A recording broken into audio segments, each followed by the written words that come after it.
দেখো আজকে যে কোশ্চেন নাম্বার 3 যেটা পড়াবো, how were the Sikhs organised in the 18th century, কিভাবে সিক্সটা 18th সেঞ্চুরিতে একটা অর্গানাইজড হয়েছিল, কিভাবে সুগঠিত হয়েছিল সেটা আমরা পড়বো। The organisation of the Sikhs into a political community, শিখরা একটা পলিটিক্যাল কমিউনিটি হিসেবে তারা অর্গানাইজ হচ্ছে কোন সময়ে? ডিউরিং দ্য 17th সেঞ্চুরি সময়কালে, ঠিক আছে।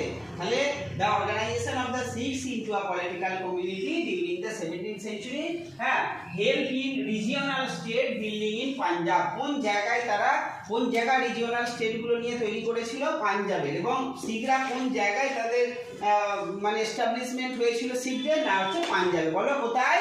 না পাঞ্জাবে, ঠিক আছে, ইন পাঞ্জাব। কোন সময়ে? না 17th সেঞ্চুরি সময়কালে, ঠিক আছে। সেকেন্ড পয়েন্ট কি? সেভারাল ব্যাটেলস ওয়্যার ফট বাই গুরু গোবিন্দ সিং অনেক যুদ্ধ করেছিলেন, অনেক ব্যাটেলে ফট করেছিলেন এগেইনস্ট দ্য রাজপুত। কাদের বিরুদ্ধে? রাজপুতদের বিরুদ্ধে। অ্যান্ড দ্য মুঘল রুলারদের বিরুদ্ধে, both before and after the institution of Khalsa in 1699, ঠিক আছে। 1699 এ খালসা এস্টাবলিশ হওয়ার আগে এবং পরে তিনি কিন্তু কে? না গুরু গোবিন্দ সিং কাদের সঙ্গে ফাইট করেছিলেন? বলে দেখাতে হবে তো। রাজপুত এবং হচ্ছে মুঘল রুলারদের সাথে ফাইট করে, মুখে কথা বল, রাজপুত এবং মুঘল রুলারদের সাথে ফাইট করেছিলেন। পড়া বোঝাচ্ছে আর তোরা অ্যাক্টিভ নেই, হ্যাঁ। থার্ড পয়েন্ট কি আছে? Sikhs organise themselves into a number of bands, হ্যাঁ, ব্যান্ডস তৈরি করেছিলেন, হ্যাঁ, কল জাঠাস, যেগুলোকে ব্যান্ডসগুলোকে বলা হতো জাঠাস বলা হতো, অ্যান্ড লেটার অন মিশনস, হ্যাঁ, যেগুলোকে পরে মিশনস নাম হয়েছিল, যেগুলো পরে এই বান্ডসগুলো পরে মিশন নাম হয়েছিল কি?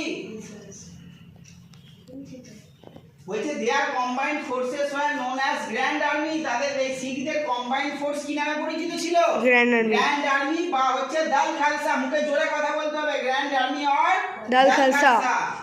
ফিফথ পয়েন্ট কি আছে? The entire body used to meet Amritsar, মানে এই শিখদের যে অর্গানাইজেশন ছিল তারা মিট করতো, তারা এক জায়গায় মিট করতো অমৃতসরে। সেটা হচ্ছে কোথায়? না অমৃতসরে। At the time of Baisakhi and Diwali, কোন সময়? বৈশাখীর সময় এবং দেওয়ালি ফেস্টিভ্যালের সময় তারা মিট করতো। কি কারণে কি করতো? সেই মিটিং এ তারা কালেক্টিভ ডিসিশন নিত, সবাই মিলে আলোচনা করে ডিসকাস করে তারা ডিসিশন নিত।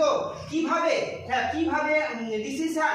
নোন অ্যাজ, যে ডিসিশন তারা নিত সেগুলোকে বলা হতো রিসলিউশন অফ দা বা রেজুলেশন অফ দা গুরু, সেগুলোকে বলা হতো রেজুলেশন অফ দা গুরুর তৈরি করা ল অ্যান্ড অর্ডার বলতে পারো সেগুলো, ঠিক আছে। 6 পয়েন্ট কি বলছে? আর সিস্টেম কল রাখি। এই যে রাখি সিস্টেমটা কি হয়েছিল? Was introduce offering protection to cultivator. সেই রাখিটা কাদিকে প্রোটেকশন দেওয়ার জন্য ইন্ট্রোডিউস হয়েছিল। বলো কাল্টিভেটরদের, ঠিক আছে, কাল্টিভেটরদের প্রোটেকশন দেওয়ার জন্য ইন্ট্রোডিউস হয়েছিল।